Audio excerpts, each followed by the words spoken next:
السلام عليكم ليكيب. اليوم حبيت نهضر على الفرق بين تداول الحسابات الممولة وتداول الحسابات العادية. التداول في الحسابات العادية هو أساسا ما فيه ولا شروط، ما فيه ولا ضوابط، يعني راك حر في تداولاتك بشكل مفتوح 100%. تقدر دير واش تحب، تقدر تهجي، تقدر تسكالبي، تقدر تفتح في نيوز، تقدر تريسكي البورسونتاج اللي تحب. بمعنى الوضع هنا يختلف، هنا لازم الحذر يكون كبير، وفقط المحترفين برك اللي يقدروا يماناجيو حساباتهم، لأنه الأغلب راح يتمرجنوا. علاش يتمرجنوا؟ لأنه راح يوقعوا في مشاكل، راهم رايحين يساو نفوسهم في تداولاتهم حتى يصطدموا في الحائط، والحائط هو انه المارجن كول، الحساب تاعك يتصفر يولي صفر، يعني الحساب تاعك يخلص كله.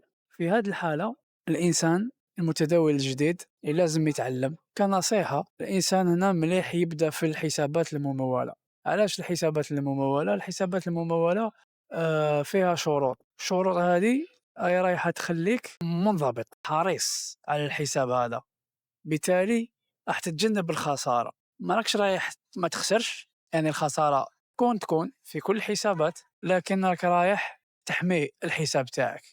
في أول خسارة ممكنة راك رايح تجبد، راك رايح تتوقف عن التداول. علاش؟ لأنك راح تقيس الخسارة اليومية daily drawdown، راح توصلوا.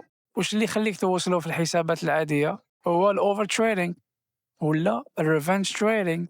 لو كان في الحساب الممول طبق هاد المشكلتين توقع فيهم في يوم فقط، أو في حيث في صفقتين أو ثلاثة، راك راح تخسر الحساب تاعك، لأنك قصت كما قلنا الدايلي درو داون.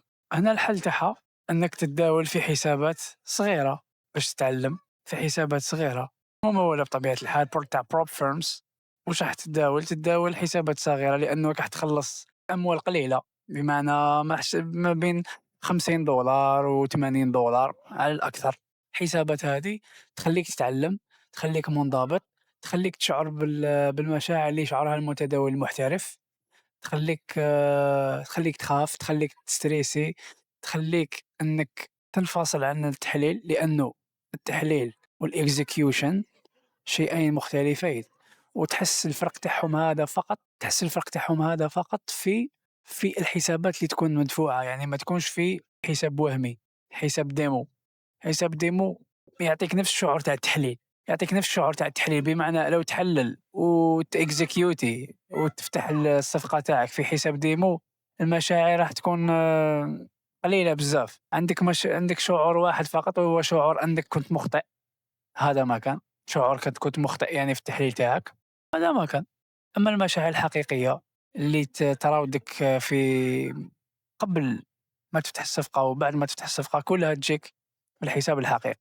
أنا يعني الفيديوهات تاوعي ما نحبش نوجد لها، ما نحبش نحضر لها، لأنه راهي رايحة تكون منظمة بزاف، ورايحة تكون مملة. أنا في رأيي تكون مملة، بالتالي خلي الموضوع أنايا نبدأ بموضوع يعني ظاهر باين، واحد اللي هو كما قلنا اليوم هو الفرق بين الحسابات العادية والحسابات الممولة. وبعد هذا يعني الموضوع رايح يتشعب بطرق مختلفة، وأنا راني يعني نقول لكم يعني كل ما عندي من معلومات بطبيعة الحال.